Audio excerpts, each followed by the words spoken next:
Three white horses charge out of a Victorian parlor print and ride onto American skin, and they never really left. This one image helped define the look of big, bold, American traditional tattoos. For generations of collectors, it became the mark of ambition, a design that demanded skill from the artist and commitment from the wearer.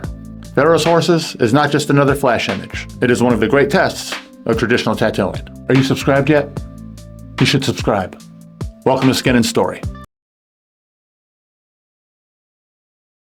If you have ever walked into a shop and seen three horse heads surging in the same direction, manes raging like ocean waves, you have seen Pharaoh's horses. People ask where it came from, what it means, and why it shows up on chests and backs more than any other place. Today, we're going to track it from the 19th century painting to the engraved prints on living room walls to early American tattoo flash, all the way to today where artists still redraw it. The image begins in 1848 with British animal painter John Frederick Herring Sr.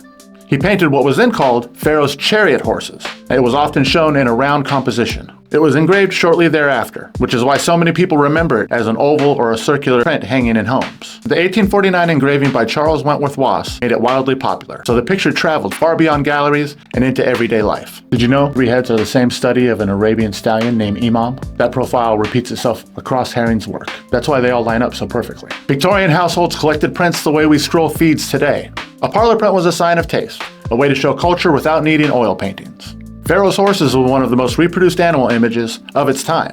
We might say it went viral. Often printed in oval frames, they were sold door to door and even used in Sunday school books. This image was everywhere. That wide circulation made it unforgettable. So when tattooers went looking for bold, recognizable images, they already knew this one was everywhere.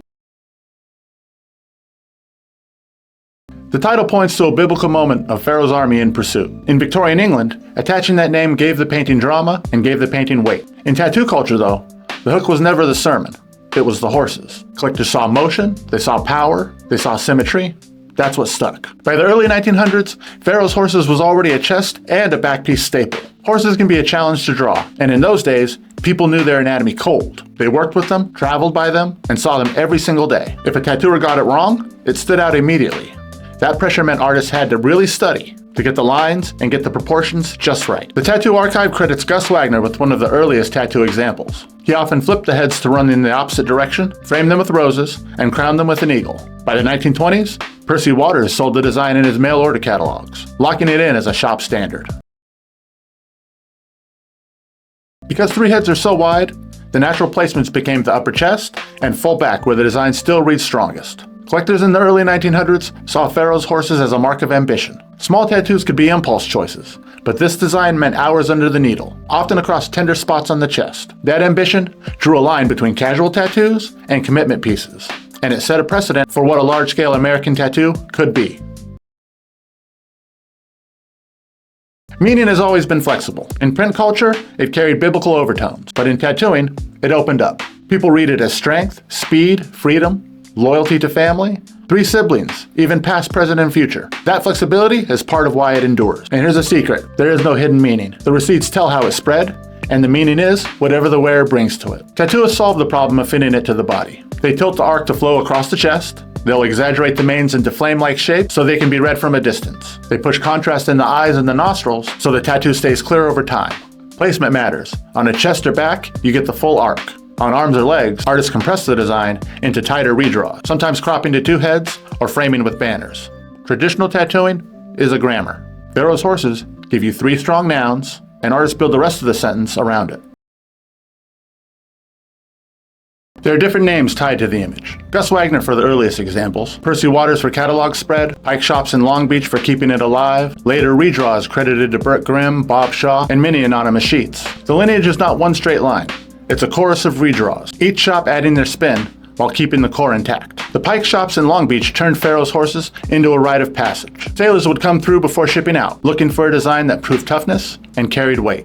A full chest of charging horses did that job. Artists like Burt Grimm and Bob Shaw simplified manes, punched in heavier black, and made sure the design aged as boldly as it looked fresh. Those redraws cemented it in the West Coast vocabulary of tattooing. If you're looking for symbolism, the Exodus story is in the title. Some read it as a warning about pride and pursuit. Others flip it as a sign of survival and forward motion. But for most, the religious tie is in the background. The design's power comes from the animals themselves. Good redraws give each head its own personality. Artists vary the tilt of the ears or the angle of the eyes, so the horses don't look cloned. They build strong silhouettes, drop the darkest blacks in the mouths and under the chins, and save the highlights for those eyes and nose bridges. In color, warm tones in the muzzles and cooler tones in the manes give classic depth. I want to give two clarifications. First, Gus Wagner and Charlie Wagner were not related. One was a traveler, the other a mainstay of the Bowery. Second, despite the name, Pharaoh's Horses is not Egyptian art. It comes out of Victorian England and into American tattoo shops through catalogs and redraws.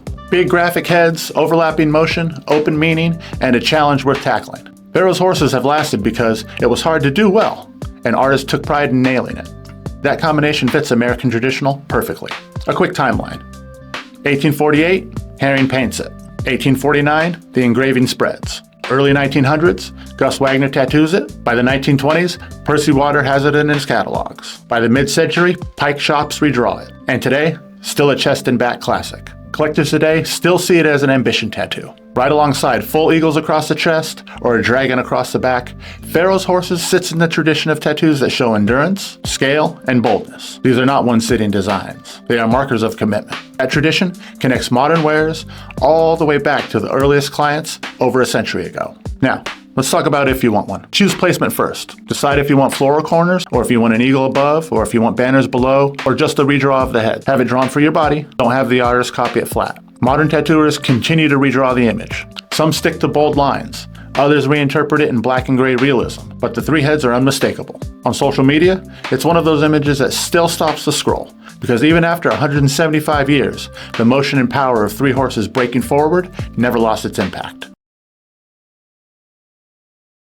Pharaoh's Horses started as a parlor print, but became one of the defining tests of skill, and really, one of the boldest images in American traditional tattooing. It requires knowledge and careful planning to get right, anatomy, proportion, and an understanding of chiaroscuro, which is an artistic term to describe light and shadow management. And yes, I did learn that just for this video. When you see a well-executed Pharaoh's Horses, you know the tattooist has put in the work. I want to give a special thanks to the Tattoo Archive for their amazing collection of writings.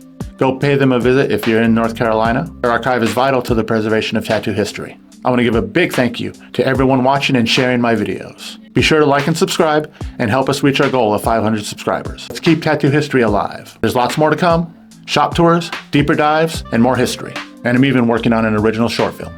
There are lots of exciting things coming. Don't miss out. The legacy of traditional tattooing lives in our skin and in our story. Thanks for being here.